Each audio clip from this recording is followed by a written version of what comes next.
পুরুষের সাফল্যের অনেকটাই নাকি নির্ভর করে সঙ্গীর উপর। এই কথায় বিতর্ক থাকতে পারে, কিন্তু নাজমুল হোসেন শান্তর বেলায় নাই।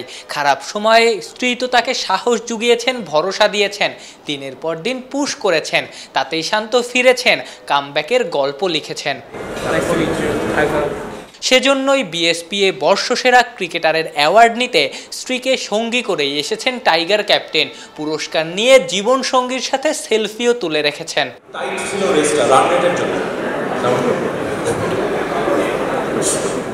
যে কোনো অ্যাওয়ার্ডই আনন্দের, কারণ এটা খেলোয়াড়দের পারফরমেন্সের স্বীকৃতি। শান্ত খুশি এই স্বীকৃতি যে সাক্ষ্য দেবে 2023 সালে টাইগার ক্যাপ্টেন ছিলেন কতটা অসাধারণ, সেই গল্পই দর্শকদের শুনিয়েছেন দর্শক সারিতে বসে থাকা তরুণ ক্রিকেটারদেরও।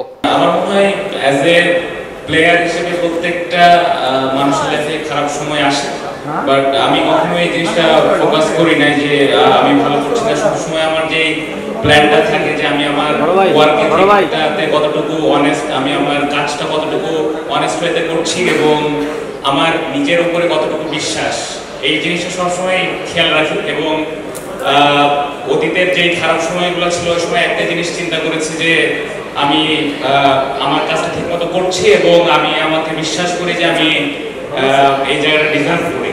সো ওই বিশ্বাস থেকে আজকে যতটুকু আসতে পেরেছি এসেছি, বাট স্টিল আমার কাছে মনে হয় যে অনেক দূর যাওয়ার বাকি। সো সবার কাছ থেকে দোয়া চাইবো, সবাই যেন দোয়া করেন, স্পেশালি বাংলাদেশ টিমের জন্য দোয়া করবেন যেন আমরা সামনে ভালো কিছু করতে পারি। বর্ষসেরা ক্রিকেটার হলেও বর্ষসেরা ক্রীড়াবিদ হতে পারেননি শান্ত। এই পুরস্কার গেছে ইমরানুর রহমানের ঘরে।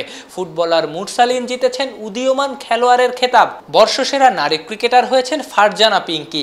আর এশিয়া কাপ জয়ী আন্ডার-19 দল জিতেছে সেরা দলের খেতাব। আফনান পিয়াল, অলরাউন্ডার।